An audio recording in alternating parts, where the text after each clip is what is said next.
The first time he said it, he didn't raise his voice. He didn't have to. "Please, Glinda, you'd never survive without me," slipped out as casually as if he were ordering dessert, and the room seemed to tilt just a few degrees, just enough to make every framed photo feel as though it might slide off the wall. I remember the faint clink of his cufflink against the glass, the scent of his cologne threading through the air, like a signature he wanted me to breathe. I felt my body still a reflex honed after years of keeping our life smooth and unwrinkled for company, for clients, for whatever audience his job demanded that week. I smiled because that's what I'd been taught to do when a blow arrives dressed as a compliment. He didn't notice the way my fingers tightened against the stem of my water glass, the tiny tremor I hid by setting it down with care. He kept talking about restaurants we should try and suits he needed for a gala, while his sentence replayed in my head like a quiet alarm I could no longer silence. Before I go on, tell me where you're listening from in the comments, and if stories about quiet justice and second chances speak to you, tap like and subscribe, so more of us can sit together in this circle. My name is Glinda, and I design the kind of things people drive across, without thinking bridges ramps the quiet bones that carry a city from one shore to the next. I grew up in a small Midwestern town with a mother who filed books with reverence and a father who believed you fix what you can and you leave what you can't better than you found it. Dinner at our house was the opposite of glamorous. It was dependable the way a well-poured foundation is dependable no matter the weather above it. I was the girl with a pencil behind her ear and a pocket notebook full of angles and sketches, the one who could lose an afternoon to a model kit and emerge soothed hands dusty with possibility. I learned to trust quiet work, the kind that doesn't need applause to stand. Richard arrived like a skylight in a dim hallway, and I was grateful for the light. He knew how to walk into a crowded room and bend it toward him without seeming to try the way wind redirects a plume of smoke. He spoke in stories and outcomes, in wins and visibility, and I admired his ease even when I didn't fully understand the game. He told me I was brilliant, and then he told me how to present it. He praised my work, and then he suggested a better dress, a sharper heel, a smile that read more approachable problem solver and less focused engineer. If I bristled, I smoothed the bristle myself, because conflict at home always felt like a poorly timed lane closure, avoidable if you plan your route with enough care.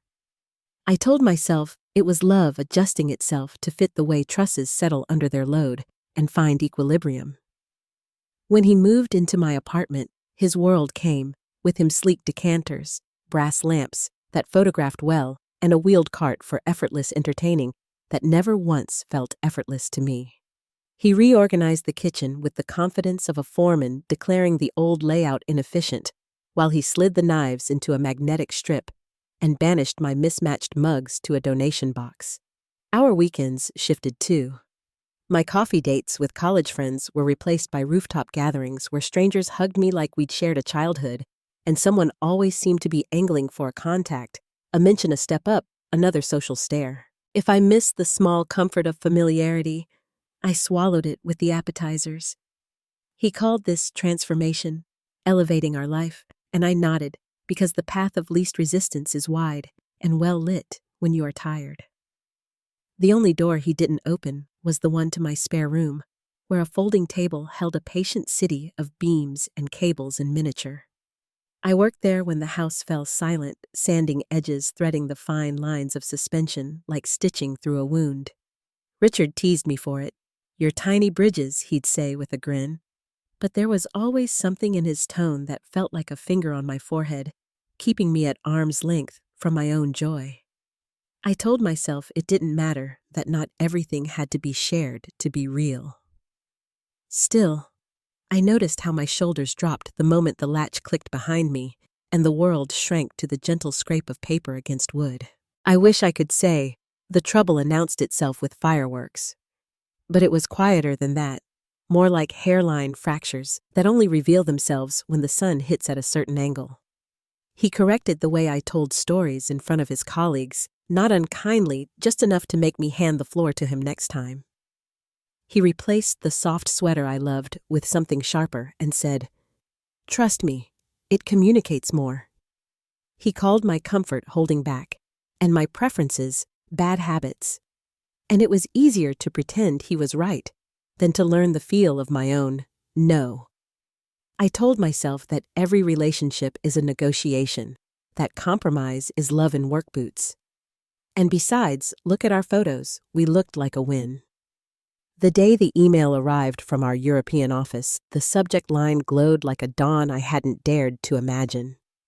It was a project large enough to hang a decade on, the kind that moves your name from a cubicle to a conference table and keeps it there. I read it twice with my hand over my mouth, the way you do when a too long hope suddenly takes a seat right across from you. I heard Richard's keys in the hall and clicked the screen. Dark heart thudding against my ribs as if I'd done something wrong. He breezed in with a story about a client and a new rooftop bar we needed to try, kissed my cheek and set his phone on the counter like a gavel. I stood very still, tasting the copper of my own excitement, and wondered if I told him about the bridge waiting across the ocean, would he see me as a partner crossing it or a passenger he needed to chaperone? Richard didn't notice the way I went quiet when he talked. Not that evening, not on the days that followed. He filled every silence with plans of his own, pointing out apartments in Paris on his tablet, commenting on the view from the balconies and which streets would make the best backdrop for dinner parties. I nodded when expected, smiled when his eyes met mine, but inside I felt the faintest tremor begin. It was like a hairline crack in concrete, invisible at first, yet undeniable once you traced it with your finger. That sentence he had thrown at me, "You'd never survive without me," kept echoing in corners of my mind, where even he couldn't reach. It showed itself in small moments. At a dinner with friends from his circle, I mentioned a colleague's wedding overseas, and Richard cut in with a laugh. "Glenda doesn't do well without me. She'd be lost on her own." The table chuckled politely, and I laughed too, because what else could I do? But my stomach tightened, and I caught myself twisting the napkin in my lap until it nearly tore. Later that night, when I washed the wine glasses, I remembered his words and wondered how many times he had said them before disguised as humor, and how many more times I had let them pass.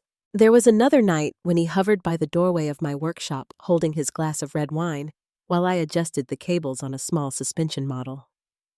"You know, once we're in Europe, you won't have time for these toys," he said, shaking his head as though I were a child wasting an evening. I smiled faintly, pretending it didn't sting, but inside, I held my breath until he walked away. Those models had carried me through long nights of study, through the years of proving myself in a field where not many women were given the lead. They were not toys. They were my testimony, and he never saw them as anything but clutter.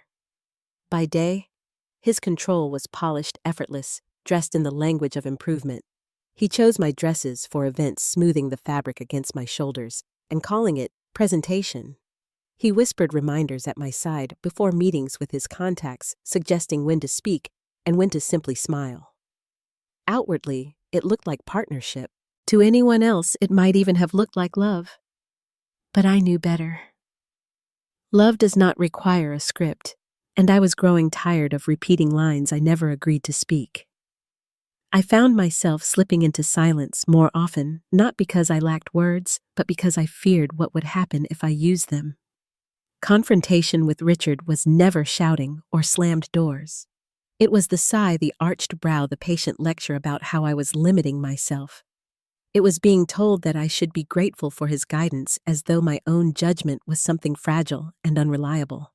I hated the sound of my own voice shrinking into, "You're right," when every part of me knew he wasn't.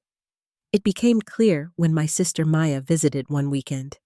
She's a nurse, steady and practical, the kind of person who can make a room feel safe by just sitting down in it. She stepped into my apartment, looked around at the pristine shelves and curated prints, and said softly, "This place doesn't look like you anymore." I brushed it off, pointing to the new rug, to the view, to whatever detail might distract her. But her words clung to me long after she left. She had seen what I had worked so hard to ignore, that my life had been redecorated into someone else's vision. And somewhere along the way, I had gone missing in it. The real break came with the news of the promotion. When my boss called me in, his voice carried the kind of pride that made me feel 10 feet tall. A flagship bridge project in Europe, the sort of assignment that shapes a career. 2 years abroad, all expenses covered, a team waiting to be led. I walked home that evening, nearly trembling with joy, imagining the arches and spans that would bear my name long after I was gone. And then I told Richard. He didn't look up at first, just muttered about logistics and the inconvenience to his contacts. When I suggested I might go ahead alone for a short while to find my footing, his smirk sliced sharper than a shout. "Please, Glinda, you'd never survive without me." It wasn't jealousy in his eyes, nor even anger. It was disbelief, as if the idea of me thriving without his hand guiding mine was simply inconceivable. In that moment, something inside me shifted. It wasn't a flare of rage. It was colder than that, steadier. The kind of decision that hardens without noise. I nodded that night, keeping my voice soft, letting him believe I'd agreed. But inside, I had accepted the truth I had been avoiding for years. He didn't see me as a partner. He saw me as a project, something to manage and polish, something that reflected him. And I was done being managed. I was an engineer. I built things meant to last, and now I would build a life without him. I started to notice everything more clearly after that. The way he rehearsed his stories before social events, practicing charm in the mirror. The way he brushed past me when he was focused, not cruel, but careless, as though I were a piece of furniture to be navigated. The way his mother's emails spoke only of his accomplishments, never once asking about mine, echoing the same imbalance he lived by. Every detail was another crack in the facade, and I saw it all now. The surface harmony I had clung to was gone, and in its place stood the truth I could no longer ignore. What unsettled me most was how calm I felt. I expected fear or anger or even grief. Instead, there was quiet resolve, the same kind I carried on work sites when weather threatened to undo months of planning. Hold steady, I told myself, like steel under tension. The project has begun, and the foundation must be set. I kept my smile, kept my silence, and let Richard keep believing he was indispensable. But inside, I was already drafting something he would never see coming. And so the days that followed unfolded like two parallel lives, one where Richard spoke of Europe as if it were his achievement, and another where I whispered to myself in the dark. Not much longer now. The truth had finally taken root, and I could no longer pretend not to see it. What he thought was dependence was nothing more than patience, and soon that patience would run out. It was only a matter of time before the blueprint of my escape began to take shape. Nights were the hardest. Richard would fall asleep within minutes, the steady rhythm of his breathing filling the dark, while I lay awake staring at the faint pattern of streetlight on the ceiling. My thoughts circled endlessly, replaying the words he had spoken, the smirk on his face, the easy confidence that I could not possibly manage without him. The quiet pressed down heavy, and in that silence I admitted to myself what I had refused to say out loud. I felt smaller than I ever had before. At work, I could direct a team, command respect, solve crises without hesitation. At home, I found myself shrinking into shadows I didn't recognize. I tried to tell myself it was just stress, that the pressure of the move was weighing on both of us, but that excuse didn't soften the edges. Every time I caught my reflection, I saw it, the faint tension around my mouth, the way my shoulders curved inward, as though I were trying to take up less space. Even the little things wore on me. The sweater he decided was too frumpy found its way into the donation pile. My favorite mug disappeared, replaced by a set of matching porcelain cups he claimed were more presentable. Each change was small, but together they stacked high, and I was buried beneath them. There were moments I almost spoke up. One evening when he corrected me mid-story at a dinner, I felt the words burn at the back of my throat. I wanted to say, "Stop speaking for me. Stop deciding how I sound." Instead, I forced a smile and let the conversation sweep past me as though I hadn't been erased at all. Another night when he dismissed my models yet again as toys, I wanted to shout that those models carried more meaning than any of his curated parties ever could. But my voice caught, and all I managed was a small laugh before I turned back to my workbench, hiding the sting in the hum of sandpaper against resin. Maya called one Saturday afternoon, her voice warm but edged with concern. She asked how the preparations were going, if I was excited for the project overseas. I hesitated too long before answering. I wanted to tell her everything, that I was terrified that Richard's words still echoed in my head, that I wasn't sure who I was anymore, outside of his influence. But all I said was, "It's busy. Lots to get done." She didn't push, though. I could hear the pause on the line, the unspoken worry. When we hung up, I sat in the empty apartment with the weight of what I hadn't said pressing on my chest. The strangest part was how guilt kept creeping in. Richard wasn't cruel in ways that left visible scars. He bought flowers, left notes, kissed my forehead in public.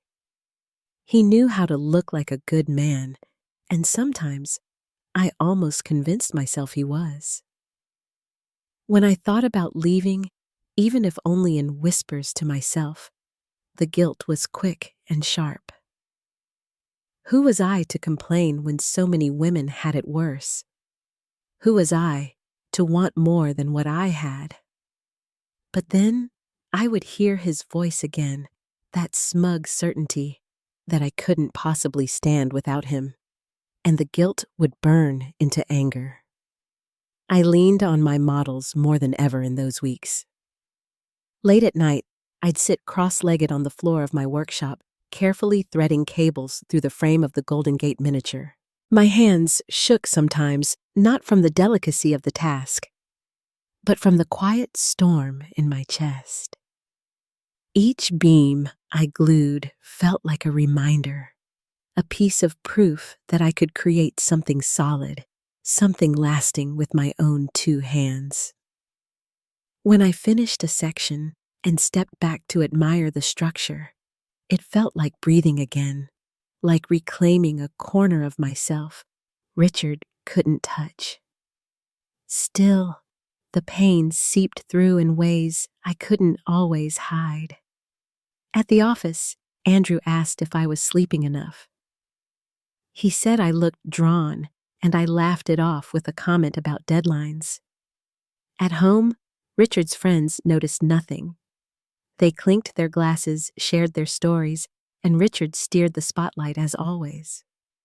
I played my part, the agreeable partner, with a smile, though my chest tightened with every false laugh. When I caught sight of myself in the mirror behind the bar one evening, I almost didn't recognize the woman smiling back. Her eyes looked tired, her smile brittle, and I wondered how long I had been wearing that mask. The breaking point didn't come with shouting or a single cruel act.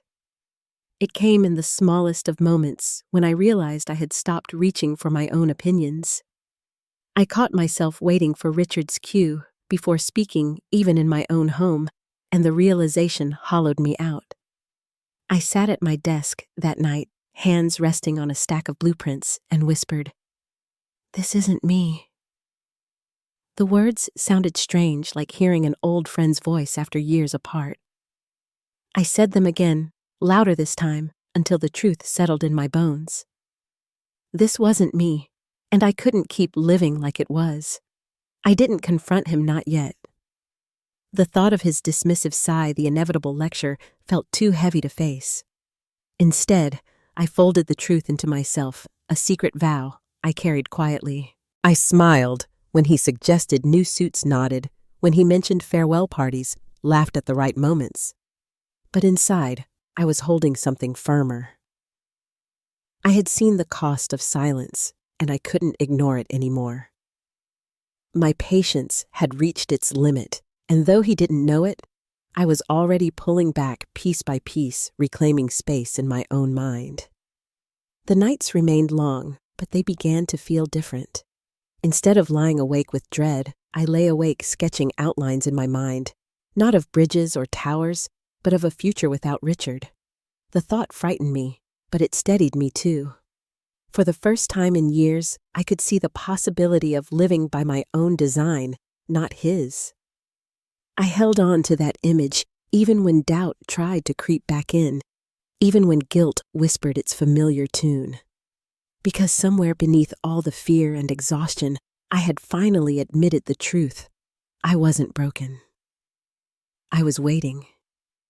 And soon, waiting would no longer be enough. The morning after that, whispered vow to myself. Something inside me felt different. I went through the motions, coffee brewing Richard's voice carrying from the living room as he made plans for a rooftop party, but beneath the surface, a steady calm had taken hold. It was as if the ground beneath my feet had shifted not enough for anyone else to notice, but enough that I no longer doubted the cracks were real. I couldn't ignore them anymore. Whatever guilt or fear had bound me was loosening thread by thread, replaced by a quiet determination I hadn't felt in years. At the office, I accepted the promotion formally sitting across from Andrew as he slid the paperwork across his desk. His eyes met mine, searching, as though making sure I was ready for what this meant.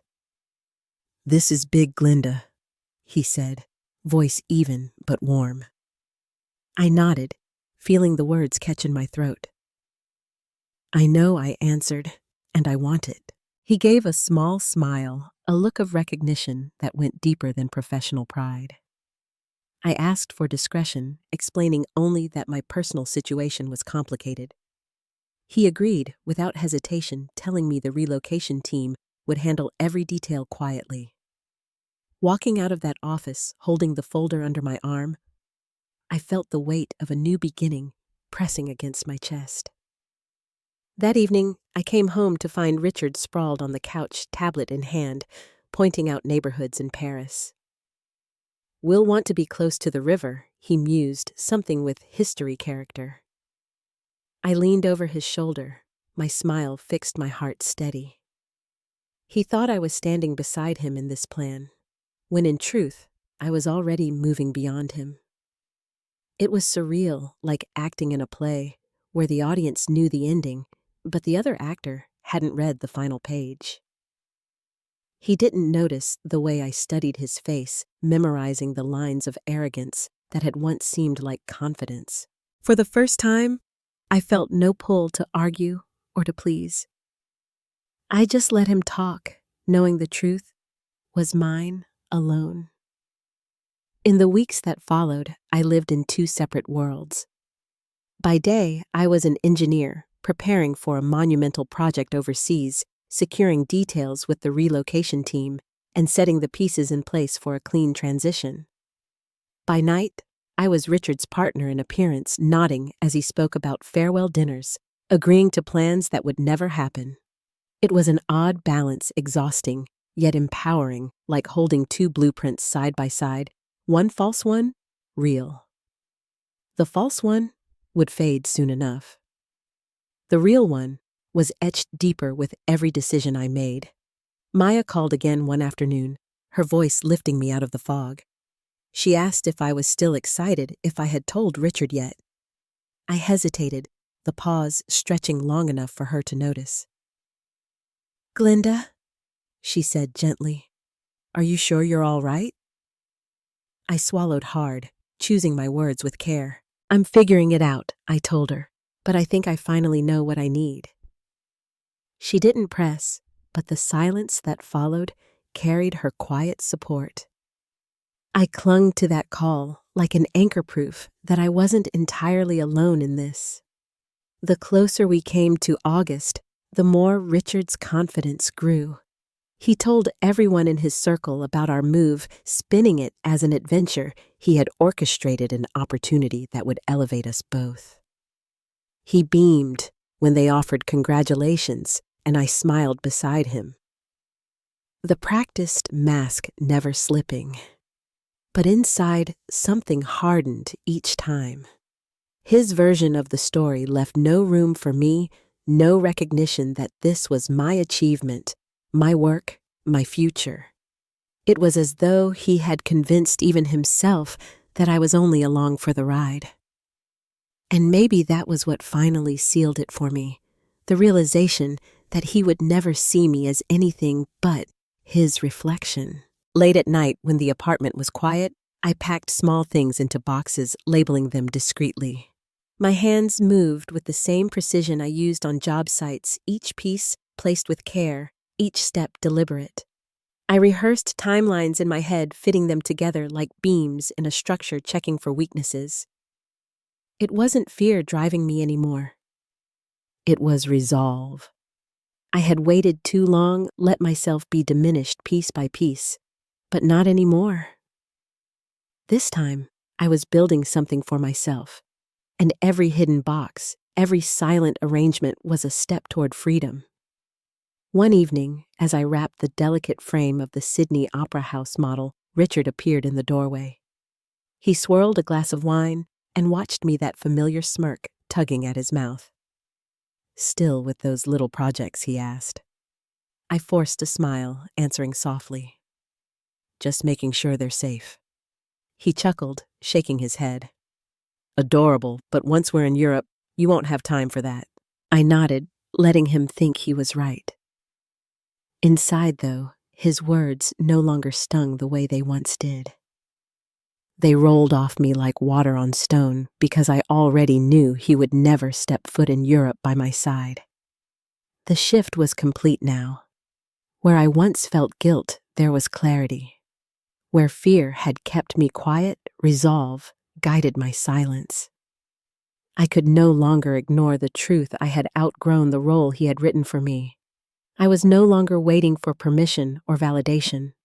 The blueprint was already drawn, and for the first time in years, it was mine alone. As the days ticked down, I carried myself differently. Richard didn't notice. He was too busy planning a life that would never exist. But I felt it, a steady strength rising in me, quiet and unshakable. And with every passing day, I knew the moment was coming when the false blueprint would collapse, leaving only the real one standing. The first step was saying yes, quietly and without fanfare. I accepted the promotion and let the relocation team know I would need discretion, explaining only that my personal situation required care. From that moment, every action became part of a design, measured, deliberate, with no wasted motion. I moved through the apartment with a calm Richard mistook for agreement, all the while tracing lines in my mind, like blueprints, planning each exit point and structural support. He had no idea that I was already dismantling the life he thought he controlled. I started with the lease. One afternoon, while Richard was at a client lunch, I met with the landlord, my signature steady, as I handed over the 60-day termination notice. The date was set final, a countdown I carried silently in my chest. August 14th would be my departure, and by the very next morning, another tenant would hold the keys. I walked back into the apartment that evening and listened to Richard describe his day, nodding at the right places, all the while knowing our home no longer belonged to either of us. Next came the belongings. This was the part that required the most precision, because one misstep could unravel everything. I arranged through the relocation company for movers who understood discretion, giving them clear instructions. Items marked with blue tape were mine, bound for my new apartment overseas. Items marked with red were his, carefully packed and sent to a storage unit rented under his name. I prepaid the first 3 months, ensuring no accusation of cruelty could stick. It became a rhythm, wrapping my models in soft paper, labeling boxes with a steady hand, then tucking them back neatly so nothing looked out of place before he returned each night. Richard didn't notice. When I mentioned the relocation team stopping by, he barely looked up from his phone. "Make sure they don't scratch the marble table." He muttered, his attention fixed on an email thread about an upcoming gala. His indifference was my cover, his arrogance the perfect shield. I smiled and agreed, my voice calm, my heart steady all the while, knowing that marble table would be packed and stored, another artifact of a life I was leaving behind. The digital trail was next. At the post office, I filed the paperwork to redirect all my mail to the company address. I purchased a new phone under my own name, programmed to activate the moment I landed in Europe. The old number, the tether he held so firmly, would vanish with one click. Each step felt like tightening bolts on a bridge, making sure every connection was sound, every joint secure. I rehearsed the plan in my mind late at night, whispering to myself that all I had to do was hold steady until the day arrived. Guilt still surfaced at times, catching me when I least expected it. Richard wasn't cruel in public. He bought flowers, left notes, spoke of us as a team. To anyone else, I must have looked like a woman preparing for an exciting new chapter with a devoted partner. But I knew better. The private dismissals, the erasure of my choices, the smug certainty that I couldn't stand on my own, those were the quiet violences that wore me down. When guilt pressed too hard, I reminded myself of his words, that smirk, the way he believed my survival depended on him. It steadied me again, sharper than any reassurance could. I tested my resolve one evening as I packed the delicate frame of the Golden Gate model. Richard lingered at the doorway, wine in hand, and asked, "Still with your little projects?" I glanced up, keeping my tone light. "Just making sure they're packed safely." He chuckled, shaking his head. "Once we're in Europe, you won't have time for this." Too much to see, too many people to meet. I nodded, letting him think he was right. Inside, though, I felt a calm I hadn't known before. He underestimated me all the way to the end, and I no longer felt the need to correct him. The movers arrived on August 1st while Richard was out at lunch. They worked quickly, each box disappearing into trucks with practiced efficiency. Blue for me, red for him, every item placed exactly as planned. His Italian suits, his curated art pieces, his crystal decanters, all wrapped and delivered to the storage unit under his name. My models, my books, the sweater I had hidden at the back of the closet, all bound for the new apartment waiting across the ocean. When he returned that evening, he asked only if the movers had measured the wine rack. I smiled and told him yes, steady in the knowledge that everything had gone exactly to plan. The apartment grew emptier by the day, though he didn't notice. He was too busy planning farewell parties, too caught up in the story he had written for himself. He told friends that Paris would welcome us soon, that he had already secured introductions with people who mattered. I smiled and played along, keeping my voice steady, while inside, I whispered to myself, "Hold on, just a few more weeks." Each smile was another bolt tightened, another safeguard in place. On the 10th of August, I sat alone in my workshop, wrapping the final model, a delicate version of the Sydney Opera House. My hands lingered on the thin sails, tracing the edges with care. Richard appeared in the doorway, champagne in hand, raising his glass. To us, he said, grinning, "Paris, here we come."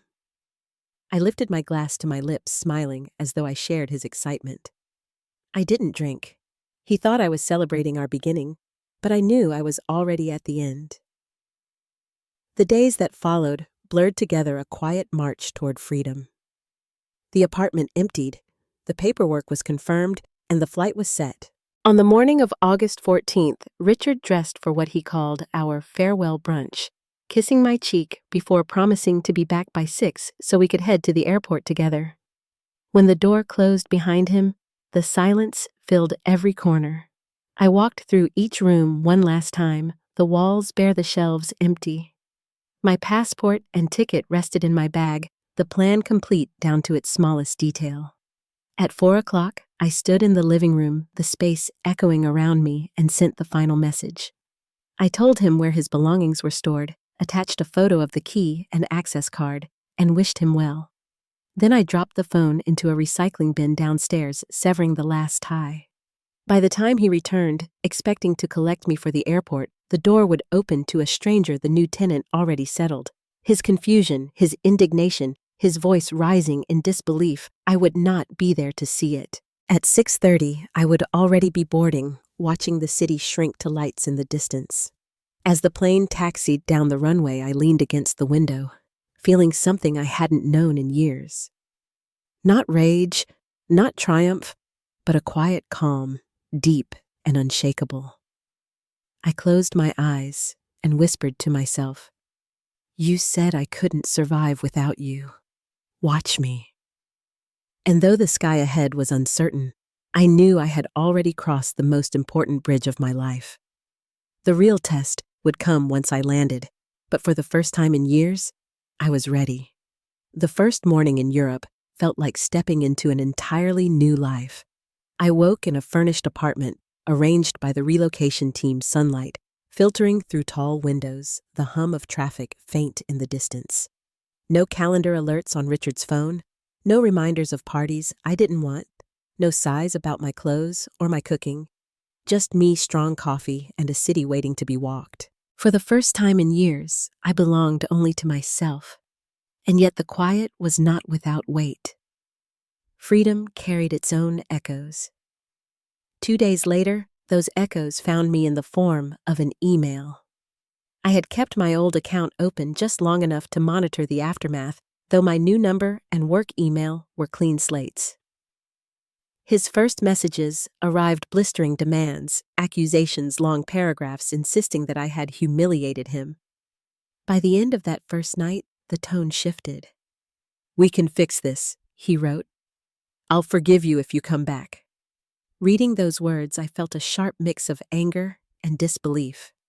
Forgive me. As though leaving was an offense, as though surviving without him required pardon. The messages multiplied by the hour. When silence stretched too long, others joined in. Chloe sent a wall of text accusing me of being heartless, of destroying the man who had given everything for me. Richard's mother wrote too dripping disappointment into every line. "Relationships are sacrifice," she said. "He needed you." I stared at the words, my hands tightening against the desk. For 5 years, I had given up my wardrobe, my friends, my sanctuary.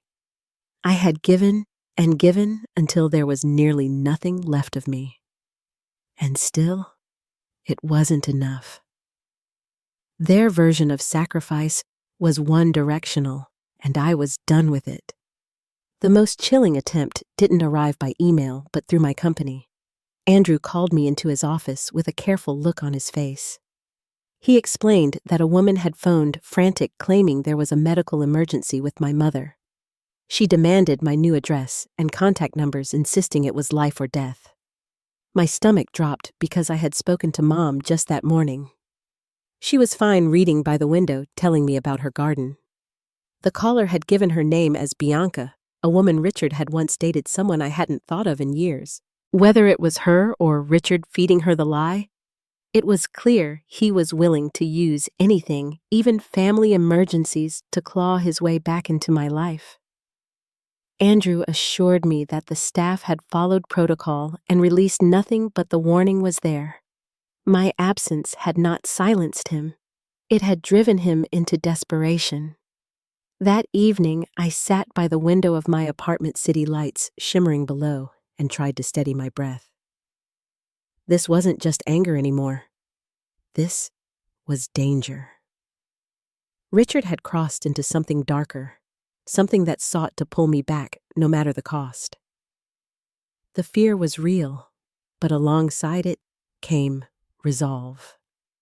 If he wanted to fight, he would learn I wasn't the fragile figure he believed me to be. I was steel reinforced with every slight, every dismissal, every quiet night where I told myself to endure. I had endured long enough. Now I would defend. The phone rang 2 days later, an unfamiliar number lighting the screen. Against my better judgment, I answered.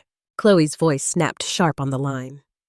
She demanded I fix what I had broken, that Richard was half alive on her couch, unable to eat or sleep.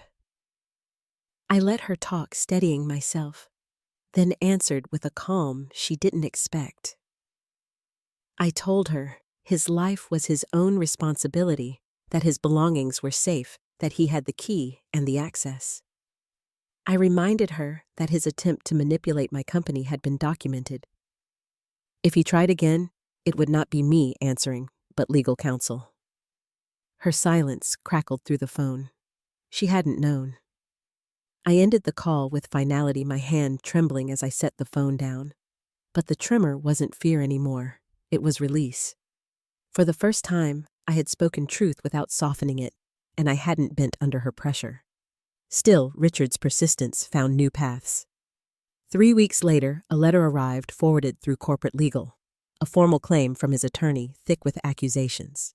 Wrongful abandonment, financial sabotage, emotional distress. He demanded palimony despite the fact we were never married, and most absurd of all, half the value of my architectural models.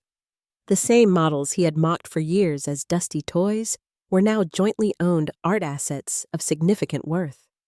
I laughed out loud when I read it, the sound hollow in the quiet apartment. It was audacity disguised as grievance, arrogance sharpened into legal threats. I sent the letter to corporate legal, and their reply was swift. They dismantled each claim point by point. We were never married, never shared accounts, never signed joint leases. The apartment lease was in my name, a loan termination notice filed properly. His belongings were carefully stored under his name, rent prepaid for months. Far from sabotage, I had safeguarded him. And then came the final strike. They documented his fraudulent call to my company, the harassment through proxies, the repeated invasions of privacy. Any further action, they warned, would trigger a formal harassment complaint. It was precise, surgical, devastating. When I finished reading, my hands stopped shaking. The structure held. Silence followed. A week later, his attorney sent a single sentence. Our client withdraws all claims. No apology, no concession, just retreat. But retreat carried consequences. Through Maya, I heard the ripples later. His legal bills had to be paid out of pocket. The storage rent I had prepaid ran out after 3 months, and he couldn't keep up. All his curated possessions ended up crammed into his parents' garage, stacked between holiday boxes and old lawn chairs. Chloe's patience frayed too. Hosting him on her couch wasn't permanent. By the time winter came, the man who once controlled every detail of my life was unraveling in the suburbs, stripped of his stage, his audience, his props. I didn't feel triumph. I didn't need to. What I felt was steadiness, the quiet assurance of having built something that could not be shaken. He had tried rage, manipulation, lies, and law, and still I stood. His world had collapsed under its own weight, because it was never built on foundation, only on facade. Yet I knew his story wasn't finished. Men like Richard rarely walked away quietly, and the echo of his persistence lingered at the edges of my new life. I poured another cup of coffee, stared out at the foreign skyline, and told myself to hold steady still. The breaking point had passed, but the final reckoning was yet to come. News of Richard's retreat spread quietly, reaching me not through him, but through the people who once surrounded him. Maya called one evening, her voice cautious, as though weighing whether I wanted to know. She explained that his lawyer's bills had drained him faster than he expected, that after the 3 months of storage I had prepaid, he couldn't keep up the fees. Everything he once displayed so proudly in our apartment, his art, his wine rack, the suits he treated like trophies, had been hauled into his parents' garage. The image came to me so clearly.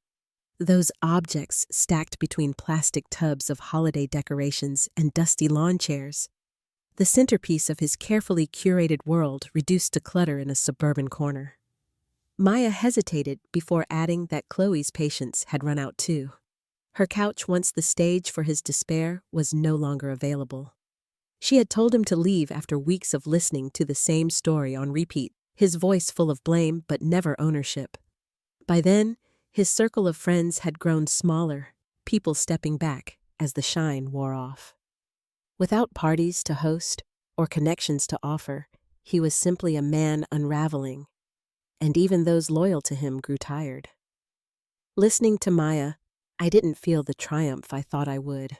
What came instead was an odd, distant pity, like watching a storm finally burn itself out over the horizon.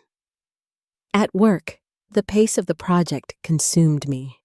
Long days blurred into late nights, but the exhaustion felt different than before. It wasn't the fatigue of compromise or suppression. It was the honest tiredness of work that mattered, of problems solved and progress made. My colleagues saw me not as someone polished by another, but as the one leading, delivering, deciding.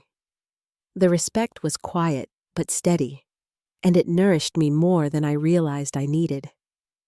I found myself walking home each night with a lighter step, knowing the bridges I was building would stand longer than the echoes of Richard's disapproval. My apartment grew into a reflection of me, not him. Soft rugs, underfoot shelves lined with books and models, the warm clutter of a life lived with choice. I had brought the Golden Gate miniature across the ocean, its cables taut and gleaming in the light, a reminder of both my past endurance and my present strength. I started a new model too, the Pont de Normandie, sweeping arches stretching across a foam base, each evening's work a meditation. Threading the cables, sanding the edges, sketching adjustments. It was tedious, patient work, and it anchored me. Every piece I added was a declaration that I was building something new, not just in wood and wire, but in myself. Richard's name still surfaced now and then. Maya heard stories through old acquaintances, stories of him juggling 2 jobs to keep afloat, of his complaints filling every conversation. He told anyone who would listen that I had ruined him, painted me as manipulative, selfish, cold. But what stood out most was what he never said. He never took responsibility, never admitted to the years of control, never acknowledged the part he played in his own collapse. His fight was no longer with me. It was with the mirror, and that was a battle he was losing. I thought I would feel more satisfaction knowing this, but instead, I felt distance. Hatred would have tethered me to him, still kept me bound by anger. What I felt now was something else, a quiet detachment. His downfall was his own making, and I didn't need to carry it with me. My life no longer revolved around him, and that was the real victory. The revenge was not in watching him fall, but in standing whole again, in building a life that bore no trace of his hand. One evening, as I adjusted the final cables on the model bridge, I realized why this work mattered so much. Bridges are about connection, about enduring weight, and weather, about standing firm against time. But they only last when built on solid foundation. Richard and I had no foundation, only a facade of style and control. That was why we crumbled. My new life, slow and patient, was different. Each choice was deliberate, each piece placed with care, each cable tightened against real strength. I was building not for show, but for endurance. The quiet of my apartment that night was filled with more than silence.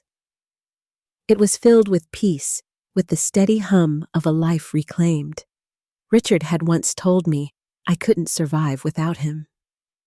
But here I was, thriving without the weight of his shadow, standing stronger than I ever had before. The blueprint of my escape had become the structure of my freedom, and every day that passed made it sturdier. Yet as I stood by the window, watching the city lights stretch across the horizon, I knew my story with Richard wasn't fully closed.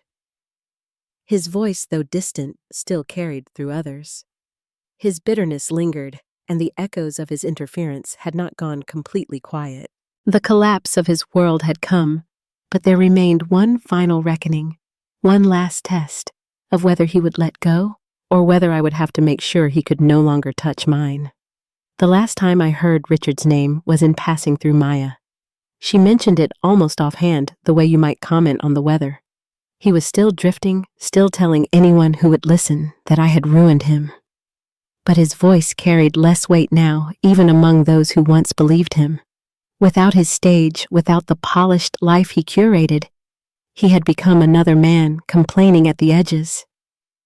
That was when I realized the battle was finally over. Not because he admitted defeat, but because I no longer needed him to. Life moved forward in quiet, steady ways.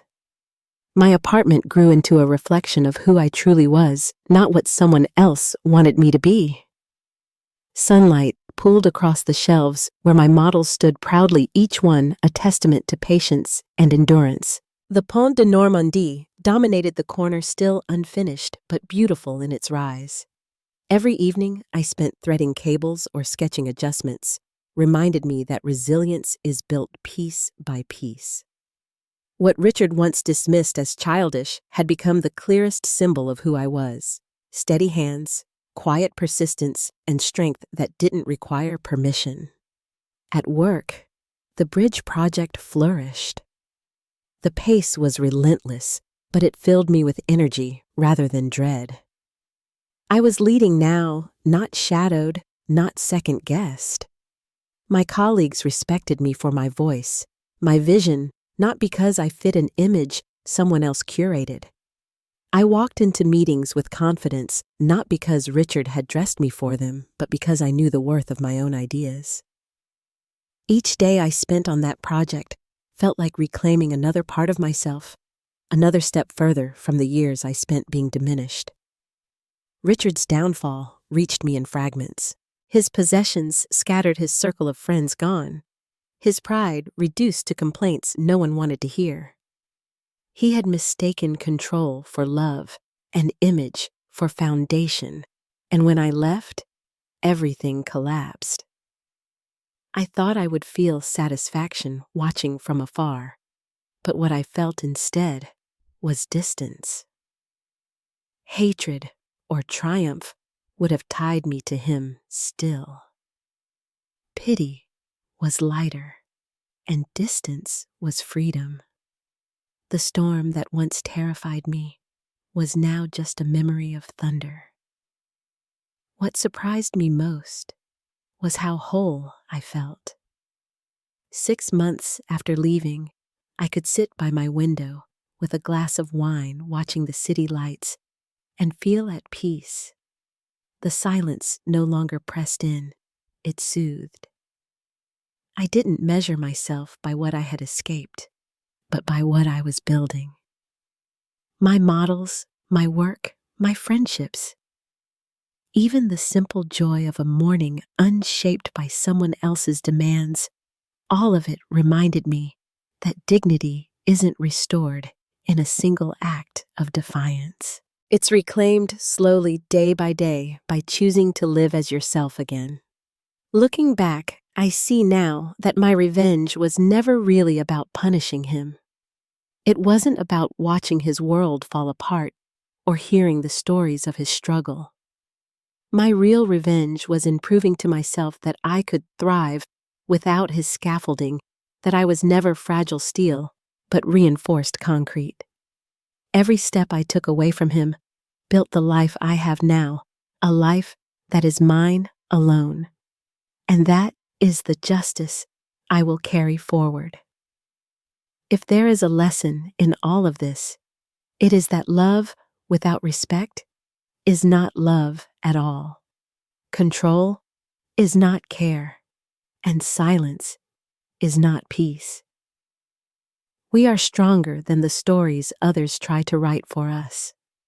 And sometimes The quietest, most powerful act of justice is to step away and build something no one can take from you. Before we close, I'd love to know which part of this journey spoke most to you. Share your thoughts in the comments, and if you'd like to hear more true family stories, stay connected here.